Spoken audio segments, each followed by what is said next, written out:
9 जिले, 13 एफआईआर और 316 गिरफ्तार। यूपी में पत्थरबाजी के बाद पुलिस एक्शन की यह सरकारी रिपोर्ट है, लेकिन यूपी की पब्लिक इस रिपोर्ट से ज्यादा योगी के उस एक्शन पर यकीन करती है जिसे पत्थरबाजों की पुश्तें याद रखती हैं। बुलडोजर योगी की दंगा रोको फोर्स का सबसे कारगर हथियार है।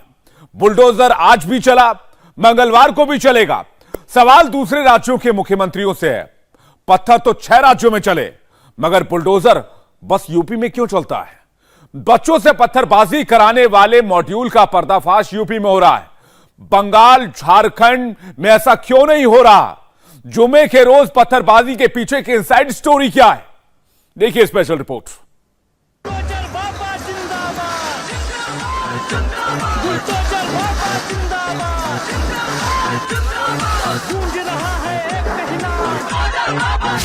यूपी में बुलडोजर चलाने का फॉर्मूला चेंज हो गया है। कानपुर वाला फॉर्मूला अब नहीं चलेगा। योगी आदित्यनाथ ने प्रयागराज से एकदम नया फॉर्मूला शुरू किया है।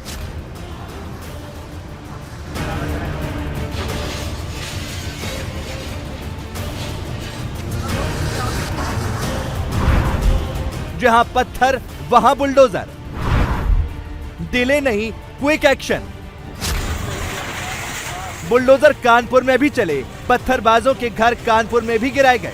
प्रयागराज में भी दंगा करने के मास्टरमाइंड का घर बुलडोजर से गिराया गया। बहुत से लोग पूछेंगे कि इनमें अंतर क्या हुआ। अंतर हम आपको बताते हैं।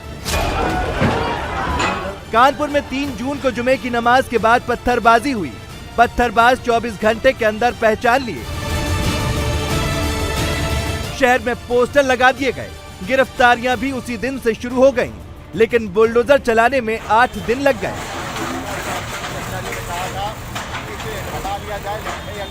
ये सॉफ्ट अप्रोच था। कानपुर में वेट किया गया, पत्थरबाजों को सुधरने का मौका दिया गया। ये फॉर्मूला नहीं चला।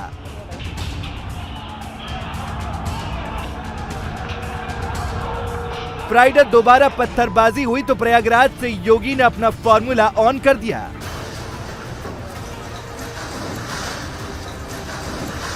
प्रयागराज में 10 जून को पत्थर चले। 11 जून को मास्टरमाइंड जावेद पंप की पहचान कर ली गई। उसी दिन उसके अवैध घर की नापी कर ली गई, नोटिस चस्पा किया गया और 12 जून को यानी 48 घंटे के अंदर अंदर योगी के 3 बुलडोजर ने जावेद पंप के घर को खंडहर बना दिया।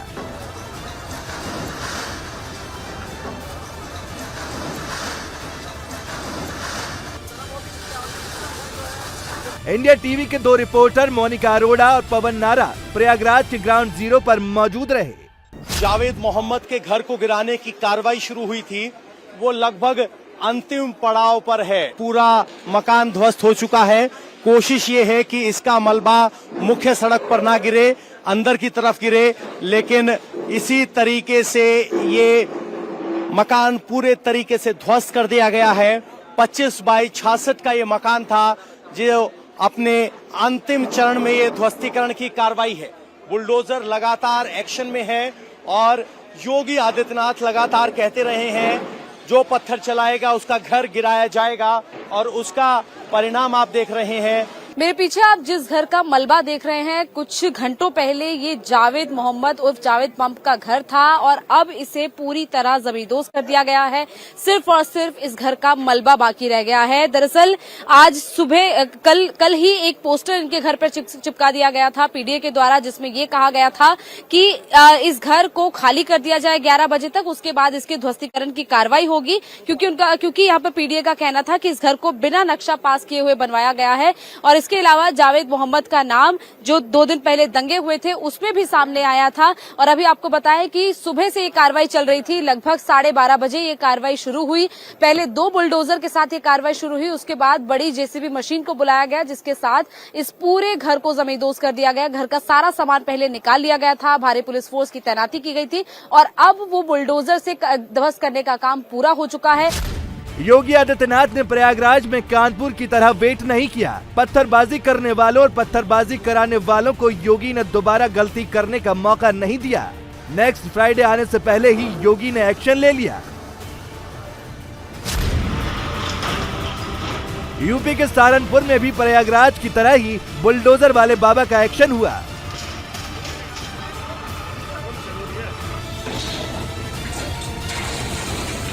सहारनपुर दंगा केस की जांच में क्या क्या मिला ये हम आगे बताएंगे। उससे पहले प्रयागराज की इन्वेस्टिगेशन रिपोर्ट दिखाते हैं। जावेद मोहम्मद उर्फ जावेद पंप के अवैध घर पर बुलडोजर चलने से पहले इंडिया टीवी रिपोर्टर पवन नारा मुस्लिम बहुल अटाला मोहल्ले में पहुंचे तो उनके कैमरे ने ये पोस्टर रिकॉर्ड किया।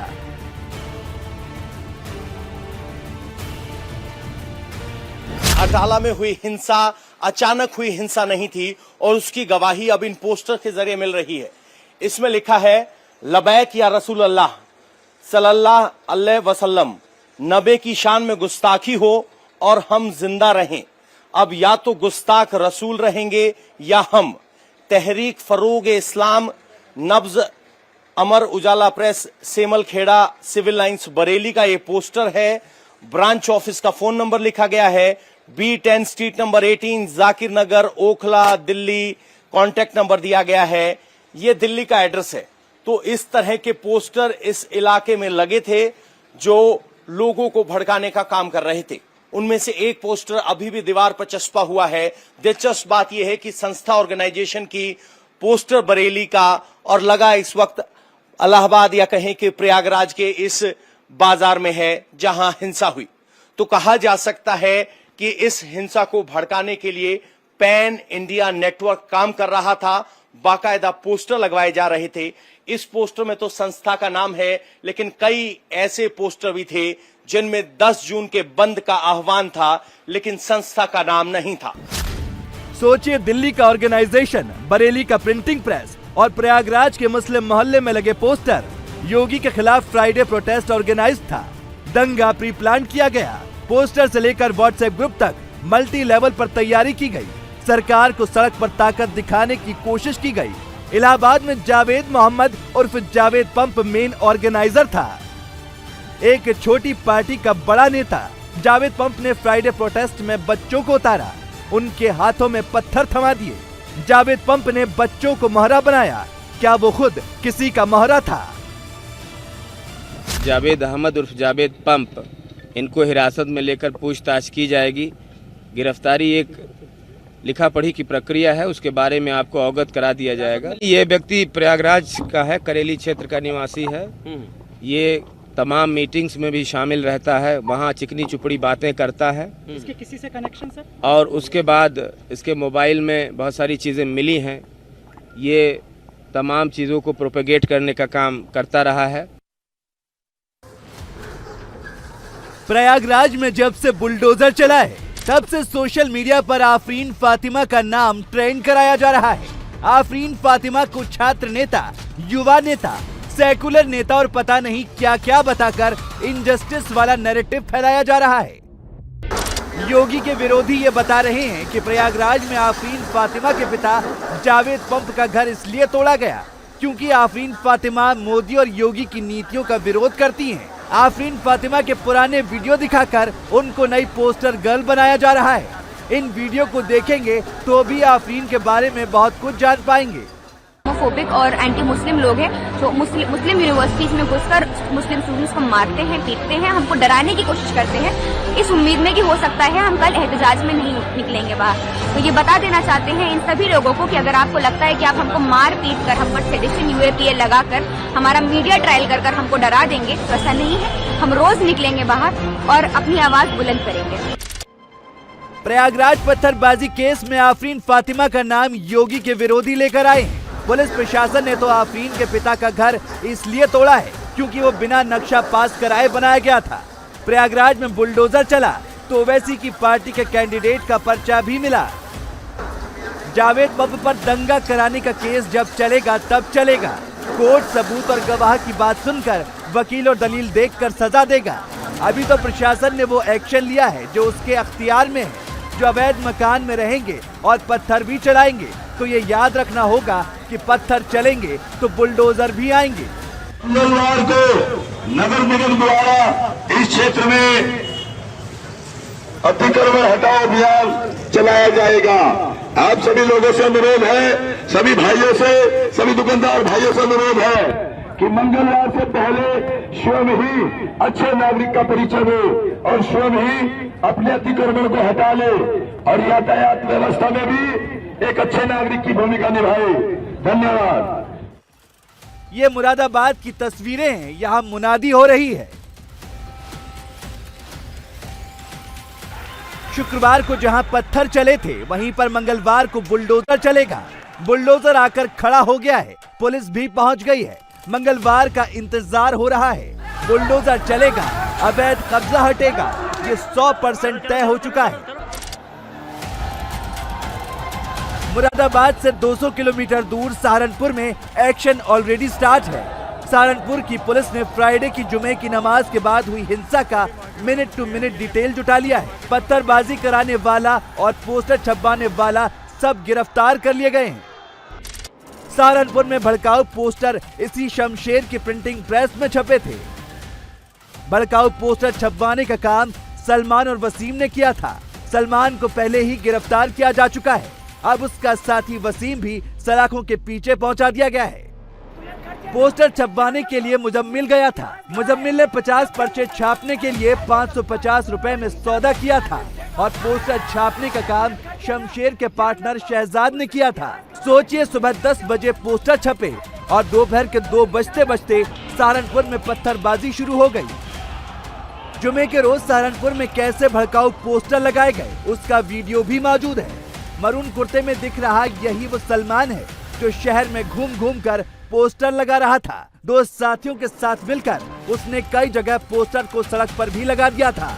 जिन इलाकों में भड़काऊ पोस्टर लगे सबसे ज्यादा माहौल वहीं बिगड़ा। सहारनपुर पुलिस ने शमशेर नाम के एक शख्स को गिरफ्तार किया है। दरअसल एक और शख्स को भी पुलिस ने गिरफ्तार किया है जिसका नाम है मुजम्मिल। मुजम्मिल के साथ वसीम की भी गिरफ्तारी हुई है। दरअसल मुजम्मिल और वसीम ने कुछ पर्चे जो हैं वो जुम्मे की नमाज से पहले छपवाए थे और जो ये पर्चे छपवाए गए थे वो A1 प्रिंटिंग प्रेस में छपवाए गए थे जिसका मालिक है शमशेर। आप देख सकते हैं उसकी तस्वीर भी उसके बोर्ड पर बनी हुई है। फिलहाल जो सहारनपुर पुलिस है उसने शमशेर को गिरफ्तार कर लिया है। शमशेर ने पुलिस पूछताछ में ये बताया है कि जो पर्चे हैं वो उसके पार्टनर शहजाद ने छापे थे। बात 625 से शुरू हुई कि 625 रुपए शमशेर के पार्टनर की तरफ से मांगे गए थे 50 पर्चे छापने की एवज में, लेकिन बात 550 रुपए पर तय हुई और 50 पर्चे जुम्मे के दिन सुबह 10 बजे छापकर मुजम्मिल और वसीम को दे दिए गए। ये फिलहाल वही A1 प्रेस है जिसके मालिक शमशेर को सहारनपुर पुलिस ने सहारनपुर हिंसा मामले में गिरफ्तार किया है और जो इसका पार्टनर है शहजाद वो फिलहाल फरार चल रहा है। सहारनपुर में बच्चों को पत्थरबाजी के लिए लाने वाला मुजम्मिल मदरसे का स्टूडेंट है। उम्र मुश्किल से 18 से 19 साल। जुमे की नमाज से ठीक पहले मुजम्मिल ने छोटे छोटे बच्चों को जमा किया और फिर दीन और मजहब का वास्ता देकर उनको हंगामा करने के लिए उकसाया। मुजम्मिल का क्या रोल है, इसका प्रोफाइल क्या है और इसकी भूमिका क्या है पूरी हिंसा? मुजम्मिल का जैसा मैं बताया, अभी नया लड़का है, 18-19 साल की उम्र का होगा। वो एक लड़कों के ग्रुप को जो भी सब 17, 18, 19 साल के होंगे उनको, नाबालिग भी थे, कुछ नाबालिग भी रहे होंगे, उनको उकसा रहा है, उनको प्रोटेस्ट करने के लिए कह रहा है कि इसमें हमें चुप नहीं बैठना चाहिए, हमें प्रोटेस्ट करना चाहिए, नुपुर शर्मा की गिरफ्तारी होना चाहिए, फांसी होना चाहिए। इन बातों को लेके वो उनको सबको उकसा रहा है, सबको प्रोटेस्ट में शामिल होने के लिए कह रहा है। इस आधार पर उसको हम चिन्हित करते हुए इस पर हमने कार्रवाई सुनिश्चित किया। ये बच्चों को यही लेके आया था और कहाँ से लेकर आया था अगर ये अपने साथ लाया था? ये मंडी क्षेत्र में एक गोल कोठी है जहाँ मदरसा है, वहीं पे इकट्ठे होकर जहाँ पे इसके ये भाषण वाला वीडियो हुआ है वहीं से सबको लेके इधर आया था प्रोटेस्ट। खुद लेके आया था जामा मस्जिद? हाँ, खुद सबके साथ आया था। ये पत्थरबाजी कराने के लिए जानबूझकर बच्चों का इस्तेमाल किया गया। CAA NRC प्रोटेस्ट में महिलाएं आगे की गई थी, इस बार बच्चे आगे किए गए। ये ट्रेंड बहुत खतरनाक है, इसका रीजन समझिए। भारत में जुवेनाइल जस्टिस कानून लागू है। बच्चों को जेल में नहीं डाला जा सकता, बच्चों को लॉकअप में नहीं रखा जा सकता, बच्चे को हथकड़ी नहीं लगाई जा सकती। गिरफ्तारी होगी तो भी वो जल्दी बाहर आ जाएगा। दंगा कराने वाले मास्टरमाइंड ने बहुत सोच समझकर बच्चों वाला मॉड्यूल बनाया। इस बार की प्लानिंग में पार्टी नहीं देखी गई। चीफ मिनिस्टर नहीं देखा गया। यूपी में दंगा हुआ तो झारखंड में भी पत्थर चले और बंगाल में भी दंगा किया गया। बीजेपी शासित राज्यों के साथ उन राज्यों को भी टारगेट किया गया जहां विरोधी पार्टियों की सरकार है। मकसद एक ही था, सड़क पर ताकत दिखाना।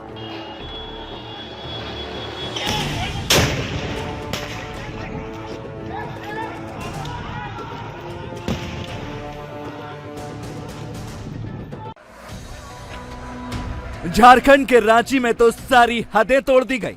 रांची में सिर्फ पत्थर नहीं चले, वहां पेट्रोल बम भी चले। रांची के सूर्य मंदिर पर पेट्रोल बम से हमले के निशान अब भी देखे जा सकते हैं। जहां जहां मंदिर की दीवार पर पेट्रोल बम गिरा, वहां वहां काला निशान बन गया। शुक्रवार को दोपहर में रांची की सड़कों पर काफी देर तक हंगामा मचता रहा, पत्थरबाजी होती रही और उसी रात अलग अलग जगहों पर हमले भी किए गए। हिंदपीढ़ी थाना इलाके में एक मंदिर पर हमला हुआ और एक सूर्य मंदिर है, वहां भी हमला किया गया। ये बड़ा तालाब इलाका है लेक रोड में और यहाँ भी हमला किया गया रात में। और उस घटना के बाद यहाँ पर सुरक्षा कर्मियों की तैनाती कर दी गई है, क्योंकि उस दिन जिस तरह से घटना हुई, सड़कों पर जिस तरह से गोलियां चलती रही, पथराव होता रहा और फिर उसी रात जिस तरह से बम फेंके गए, पेट्रोल बम फेंके गए। कुछ जगह की तस्वीरें भी आई हैं, यहाँ तस्वीरें नहीं हैं, लेकिन ये जो काले रंग का निशान आपको दिखाई दे रहा है, ये बता रहा है कि किस तरह से यहाँ पर बम फेंका गया। मुख्य सड़क से ऊपर की तरफ से होता हुआ बम आया और एक और जगह हम आपको दिखा सकते हैं, वहाँ भी काले रंग का निशान दिखाई दे रहा है। तो जो बम यहाँ पर फेंका गया, उस समय जो मौजूद लोग थे उनसे बात करते हैं। आप लोग उस समय यहीं थे जब बम फेंका गया? जी हाँ, हम लोग अपने रूम में सो रहे थे। क्या आवाज़ आई जोर से? अचानक आवाज़ आई, हम लोग रूम से बाहर आए, पूरा आग छितराया हुआ था और पेट्रोल का स्मेल आ रहा था। हम लोग डर गए अचानक से आग देख के। इतने अंदर तक बम को, यानी ऊपर के हिस्से से? ऊपर से ही फेंका है सर, अंदर से तो कोई जगह ही नहीं बनता उसका। लोग बाहर निकले फिर तुरंत, क्या कुछ देख सके? देखे नहीं, कुछ एकदम सन्नाटा था रोड, न कोई प्रशासन दिखा न कुछ। अचानक से हम लोग होपलेस हो गए एकदम। रांची में जब पत्थर और पेट्रोल बम चलने शुरू हुए तब पुलिस तैयार नहीं थी। पुलिस के हथियार भी रेडी नहीं थे, गोलियां कम थी। रांची को दंगे की आंख में झोंकने वाले आउटसोर्स किए गए थे। कम से कम पुलिस की एफआईआर से तो ऐसा ही लगता है, क्योंकि रांची पुलिस ने अभी तक सिर्फ 22 लोगों को नामजद आरोपी बनाया है। बाकी सैकड़ों ज्ञात लोगों के खिलाफ मामला दर्ज किया गया। सीसीटीवी फुटेज की मदद से आरोपियों की तलाश की जा रही है। कुछ लोगों को हिरासत में भी लिया गया, लेकिन रांची में दोबारा ऐसा ना हो, इसके लिए अभी तक कोई ठोस कार्रवाई नहीं की गई है। हमारे साथ है रांची के एसएसपी एसके झा। सर, ये बताइए कि पहली नज़र में जो चीज़ें दिख रही हैं उसमें मोटे तौर पर ये दिख रहा है कि कहीं ना कहीं कोई चूक हुई है। इतनी ज़्यादा भीड़ आ गई, पुलिसकर्मी उस अनुपात में नहीं थे। आखिर क्या पहले से कोई इस तरह की तैयारी नहीं थी या जानकारी नहीं थी? नहीं, तैयारी थी पुलिस की और जो है घटना जो बहुत ही गंभीर घट सकती थी, उसके ग्रेविटी को काफ़ी कम किया गया। और आपने देखा होगा कि पुलिस के पास इन्फॉर्मेशन था, तभी ना मॉर्निंग से पुलिस डिफेंस चौक साइड लगी हुई थी, एंटी क्राइम चेकिंग हो रही थी, साथ ही जो है पीसीआर से जो है हमारा रोड शो भी हो रहा था, ड्रोन कैमरे से मॉनिटरिंग भी हो रही थी, लोगों से बातचीत भी हो रही थी। तो हम लोग अलर्ट थे, सक्रिय थे, सावधान थे। इसीलिए एक बहुत विभत्स घटना जो घट सकती थी उसको सर्टेन लेवल पे ही रोका गया। पुलिस अपना काम कर रही है, लेकिन सोरेन सरकार ने उसे फ्री हैंड नहीं दिया है। इस बीच रांची में लगातार भड़काने वाली बातें हो रही हैं। रांची के शहर काजी ने दंगे में मारे गए लड़कों को शहीद बताया है।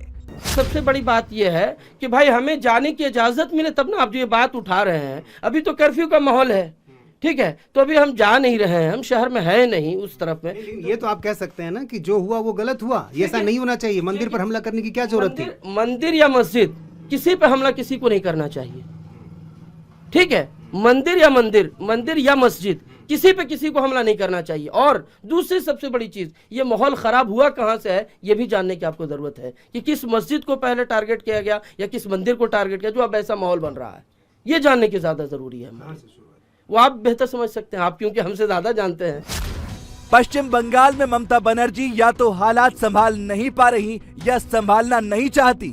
हावड़ा में हुए दंगे के बाद एक्शन के नाम पर ममता सरकार ने बस एक काम किया है। बंगाल पुलिस ने फुरफुरा शरीफ के पीरजादे को नोटिस भिजवाया है। पीरजादा ने बंगाल चुनावों में कांग्रेस और लेफ्ट का साथ दिया था और ममता के खिलाफ मोर्चा संभाला था। बंगाल में पहले हावड़ा में हालात बिगड़े, फिर मुर्शिदाबाद में पत्थर चले। लॉ एंड ऑर्डर संभालने की जगह ममता बनर्जी अब भी पॉलिटिक्स खेल रही हैं। इंडिया टीवी हर वक्त हर जगह डाउनलोड करने के लिए सर्च करें India TV news Google play store या ऐप स्टोर पर।